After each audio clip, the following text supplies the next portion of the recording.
Hello, Echo. So let's read this question.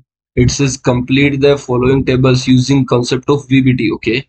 So in the first column, we have to given that coordination number 4 का ये अपने पास एक complex है CuNS3 का whole 4 2 plus और इसका ज्योमेट्री अपने को गिवन है square planar. Okay.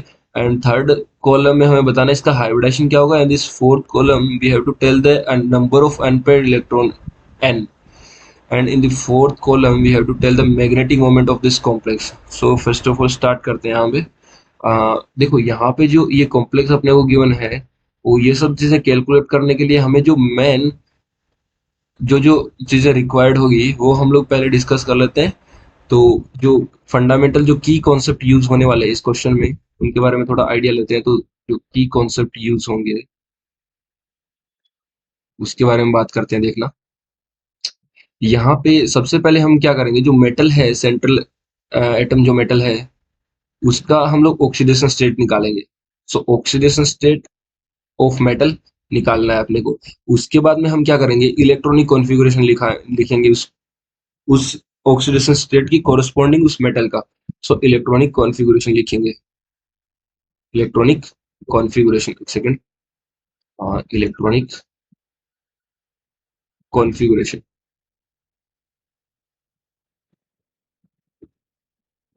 Electronic configuration CONFN short में लिख दिया मैंने इलेक्ट्रॉनिक कॉन्फ़िगरेशन.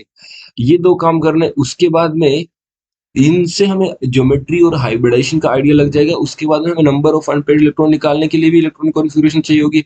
और जैसे ही नंबर ऑफ अनपेयर्ड इलेक्ट्रॉन आ जाएंगे और उसके बाद में हमें अगर मैग्नेटिक मोमेंट निकालना हो तो मैग्नेटिक मोमेंट निकालने के लिए हम लोग क्या करते हैं एन सपोज करो नंबर ऑफ अनपेयर्ड इलेक्ट्रॉन होते हैं तो n+2 और बोहर मैग्नेट्रॉन में यहाँ पे करते हैं. तो ये हमारे पास मैग्नेटिक मोमेंट आ जाता है. ये मैग्नेटिक मोमेंट का फॉर्मूला होता है हमारे पास. अब उसके बाद में हम देखो अब स्टार्ट करते हैं. तो सबसे पहले इसका ऑक्सीडेशन स्टेट निकालते हैं. तो लेट अस सपोज एक्स है इसका ऑक्सीडेशन स्टेट हमें नहीं पता तो एक्स अज्यूम कर लिया. और जो NH3 होता है देखो NH3 के बारे में बता देता हूँ. NH3 को बोलते हैं एमीन और ये एक न्यूट्रल लिगेंड है. ये कैसा है न्यूट्रल लिगेंड मतलब इस पे कोई चार्ज नहीं है. न्यूट्रल लिगेंड है. न्यूट्रल लिगेंड है. ये न्यूट्रल लिगेंड है. तो 4 NH3 की वजह से 4 × 0 इज इक्वल टू +2 रहेगा. तो अक्स का वैल्यू यहाँ से हम लोग क्या लिख सकते हैं. अक्स का वैल्यू कितना आ जाएगा +2. तो यहाँ पे ऑक्सीडेशन स्टेट कितनी आ गई इसकी +2. ये एक बात है. तो ये हमारे पास ऑक्सीडेशन स्टेट आ गया.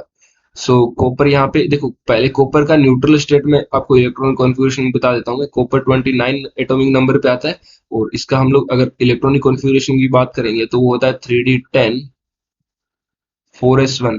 ये बेसिक आइडिया ये कॉन्फ़िगरेशन अब आपको पता होनी चाहिए. उसके बाद में हमें लिखना है कि कॉपर +2 का. अब जब कॉपर +2 में जाएगा तो एक इलेक्ट्रॉन तो S से निकाल दो और एक D से निकाल दो. तो D में कितने रह जाएंगे 10 थे एक चला गया तो 3d9 हो गया. और S में एक ही था एक ही चला गया तो 4s 0 हो जाएगा. अब 4s के बाद में 4p भी पड़ा है वो भी 0 और उसके बाद में 4d भी पड़ा होगा वो भी 0 ही पड़ा है बेचारा. 4d भी 0. अब देखना हमारे पास D में 9 इलेक्ट्रॉन है. तो देखो एक बार D सब सेल बनाओ और उसमें 5 ऑर्बिटल होते हैं हमें पता है. तो 1 2 3 4 ये 5. तो यहाँ पे देखना 1 2 3 4 5 6 7 8 और एक 9 इलेक्ट्रॉन आ गए सारे हमारे पास. अब हमें S है S एक ऑर्बिटल खाली पड़ा है अपना. उसके बाद में P के 3 खाली पड़े हैं. ठीक है P के 3 खाली पड़े हैं. उसके बाद में D के 5 खाली पड़े हैं. तो ये 2 3 4 ये D के 5 खाली पड़े. अब देखो हमें एक चीज गिवन है कि इसकी ज्योमेट्री अपने को गिवन है. ये बहुत बड़ा हिंट है. ज्योमेट्री इसकी गिवन है हमें स्क्वायर प्लेनर. अब देखो कोऑर्डिनेशन नंबर भी हमें गिवन है 4 है. अब 4 कोऑर्डिनेशन नंबर के कोरस्पॉन्डिंग दो ही हाइब्रिडेशन हो सकते हैं. देखना एक बार नेक्स्ट पेज पे लेके चलता हूँ. यहाँ पे जब जब हमारे पास कोऑर्डिनेशन नंबर 4 होगा तब उसके कोरस्पॉन्डिंग दो ही हाइब्रिडेशन पॉसिबल है. या तो हमारे पास sp3 हो सकता है. ठीक है या फिर हमारे पास bsp2 हो सकता है या फिर sp2d हो सकता है. ये इतने हाइब्रिडेशन इसके कोरस्पॉन्डिंग पॉसिबल है. अब देखो जब जब sp3 हाइब्रिडेशन होगा तो वहां पे ज्योमेट्री हमारी टेट्राहेड्रल हो जाएगी. Tetrahedral TD tetrahedral. लेकिन या तो DsP2 या sp2d होगा, तो वहां पे हमारी ज्योमेट्री हो जाएगी स्क्वायर प्लेनर। स्क्वायर प्लेनर, ये चीज एक फंडामेंटल कॉन्सेप्ट ध्यान रखना। अब देखो हमारे क्वेश्चन में चलते हैं। अब अपने क्वेश्चन में इनर डी तो खाली नहीं है, ये तो खाली नहीं है आप इनर डी, तो ये तो यूज हो नहीं सकता।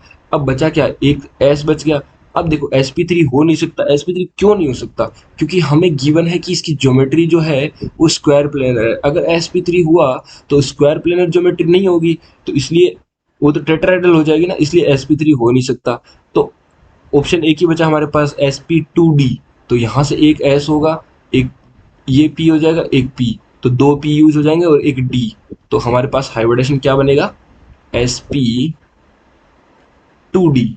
तो हाइब्रिडेशन आ जाएगा sp2d। अब देखो sp2d है। अब नंबर ऑफ अनपेयर्ड इलेक्ट्रॉन सामने ही दिख रहा है, एक ही तो अनपेयर्ड इलेक्ट्रॉन है, ये वाला एक ही है। तो नंबर ऑफ अनपेयर्ड इलेक्ट्रॉन का वैल्यू, n का वैल्यू आ जाएगा 1।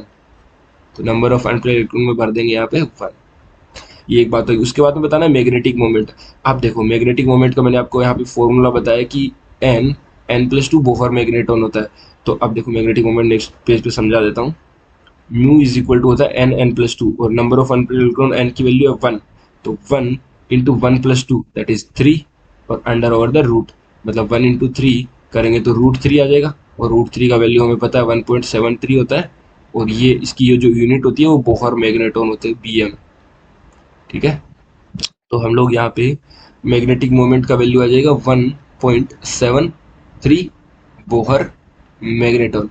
So the final answer of this question will be geometry will be square planar, hybridization sp2d, and number of unpaired electron will be 1, and magnetic moment will be 1.73. So this is the final answer. I hope you all will understand it very well. Thank you very much. All the best.